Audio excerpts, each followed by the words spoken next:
मी दुपारी सकाळी पत्रकार परिषद घेतली पवारच्या पक्षाच्या वतीने आणि जी अपक्ष होती माळेगावमधली जी नाराज झाली त्या सगळ्या लोकांना मी एकत्र घेऊन पक्षाच्या अपक्ष लोकांना एकत्र घेऊन पक्षाच्या वतीने मी सगळ्यांच्या पक्ष एक पत्रकार परिषद घेतली आणि त्याच्यात मी पक्षाचा पॅनल जाहीर केला आणि त्याच्यात जाहीर केल्यावर मी स्वतः उमेदवार आहे 15 नंबरमध्ये प्रभागामधून उभा राहिले.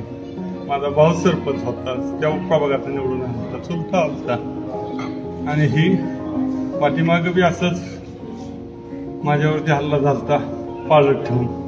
त्यावेळेस बी जयदीप तावरेनेच माझ्याकडून हल्ला करून घेतला होता. का तर मी रविराज तावऱ्याबरोबर कायम असतो. त्याच्यानंतर दुसऱ्यांदा जे त्या रविराजावरती हल्ला झाला.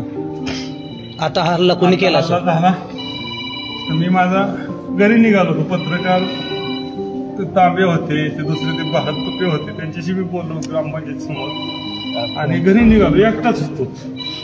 आणि शिवसेनेचे कार्यकर्ता आहे निकम तो बी आमच्याबरोबर पक्षाबरोबर होता. मी त्याच्या तो दिसला मी गाडी वळून माघारी आलो.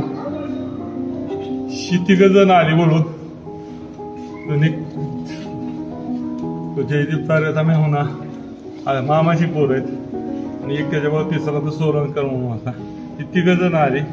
आल्यानंतर पहिल्यांदा आल्यानंतर मला आई बहिणीनंच शिवाय द्यायला सुरुवात केली.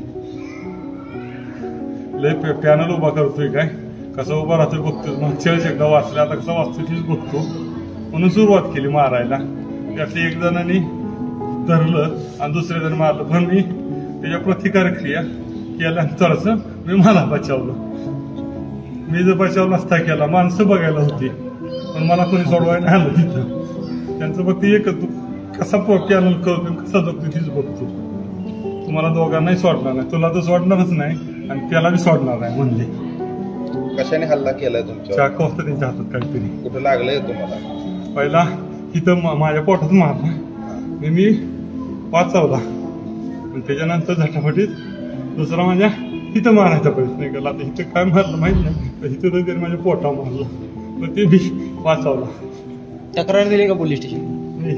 पोलीस स्टेशनला घेतो. मला त्यांनी पोलीस स्टेशन इकडे दवाखान्यात पाठवलं आणि त्यावेळेस मी एकटंच होतो. मला आणायचं कोणी नव्हतं. मागच्या वेळेस हल्ला झाला तसा हल्ला झाला माझ्या.